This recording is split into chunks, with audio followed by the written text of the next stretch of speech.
तन्मूर्ति शिवं पूज्य तस्य वै पाद दर्शनम। जो भगवान नर्मदेश्वर का पूजन करते हैं उनके चरणों का दर्शन करने मात्र से भगवान शंकर की पूजा का फल प्राप्त हो जाता है। आप यहाँ रोज आ ही रहे हैं, कल से अनुष्ठान आरंभ हुआ है, तो यहाँ पर इन ब्राह्मणों के चरणों का दर्शन जरूर करना। अब मैं तो नहीं मानूंगा, मैं जरूर करूंगा। रोकिए इनको, रोको। नहीं, बिल्कुल नहीं, कथा चालू हो गई। बैठिए, आप बैठो। नहीं,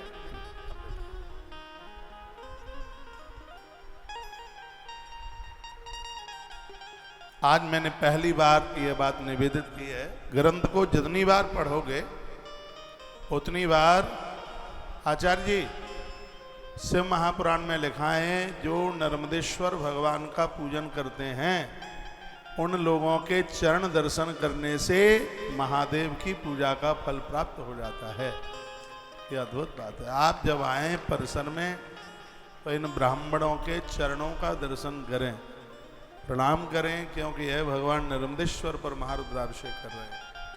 भगवान नर्मदेश्वर की यहाँ पूजा हो रही है और जो भगवान नर्मदेश्वर की पूजा करते हैं, वाणलिंग का वर्णन है। जो वाणलिंग यानी नर्मदेश्वर का ही दूसरा नाम वाणलिंग है, तो इनकी पूजा करने से ततन्न मूर्ति शिवम पूज्यम तत्सवै पाद दर्शनम।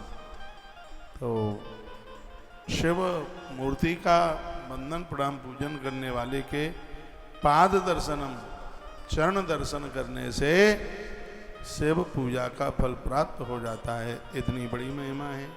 शिवस्य यजनम गेयम भोग मोक्ष प्रदम नृणाम। भगवान शंकर की ऐसी पूजा है जो जिंदे जी यहाँ पर हमें भोग और मरने के बाद में हमें मोक्ष प्रदानित कर देती है। और अभी अधिक मास चल रहा है, तो अधिक मास का अर्थ होता है कि इस महीने में थोड़ा भी किया जाए तो उसका ज़्यादा प्राप्त होता है।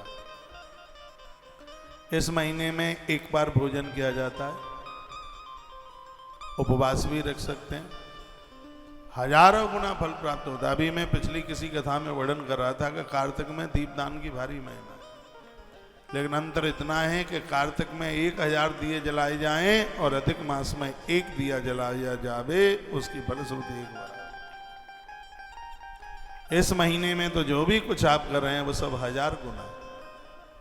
इसलिए इस महीने में घर के मांगलिक कार्य नहीं, पूजा पाठ किए जाते हैं। बच्चों की सगाई नहीं की जाती, गृह प्रवेश नहीं किया जाता। गृह निर्माण चालू कर सकते हैं आप, लेकिन गृह प्रवेश नहीं कर सकते, बच्चों की शादियां नहीं कर सकते। इसमें आप पूजा पाठ का, धार्मिक जितना भी अनुष्ठान है, दान पुण्य है, तीर्थ यात्रा है, इन सब की बहुत बड़ी महिमा है। इस सब का बहुत भारी महात्म्य है। वो भी इतने लंबे समय के बाद 2 सावन पड़े हैं। अभी मैं वृंदावन में कह रहा था, जब तक अधिक मास अगला आएगा तब तक भारत का समय बहुत बढ़िया है, बहुत अच्छा है, क्योंकि 19 वर्ष के बाद भगवान शिव का प्रीति भाजन महीना सावन चल के आया। हरि और हर का मिलन हो रहा है। सावन महादेव का है और अधिक मास नारायण का है, इसलिए दोनों आपस में बिल्कुल मिल रहे हैं। तो ये तो बद्रीनाथ और केदारनाथ का एक संग ही दर्शन हो रहा है। तो इतनी बड़ी महिमा भैया भरी पड़ी हुई है और ये आनंद की अनुभूति, आज आनंद बिल्कुल महाकाल की धरती पर बहुत आनंद। व्याधीनां हरणं चैव भवेद भूत ग्रक्षया। सर्व प्रकार की बीमारियों, भूत प्रेत लगे हों तो ब्राह्मणों को भोजन कराने से ये सब समाप्त हो जाती हैं। सुन लो और लिख लो, ये श्लोक भी सुन लो, लिखा है ब्राह्मणानां भोजनेन निष्काम आरती करो भवे व्याधीनां हरणं चैव भवेद भूत ग्रक्षया। इसमें श्रद्धा रखो, नहीं तो जन्म पत्रियां ले लेकर के घूमते रहो। क्या सुंदर लिखा है, जिनके घर से ब्राह्मणों को भोजन होता रहेगा उसके घर में व्याधियां नहीं रहेंगी। उसके घर में भूत प्रेत टिकेंगे ही नहीं। खुद एक आध रोटी कम खा लो, कोई फर्क नहीं पड़ता, कम खा लो, गम खा लो।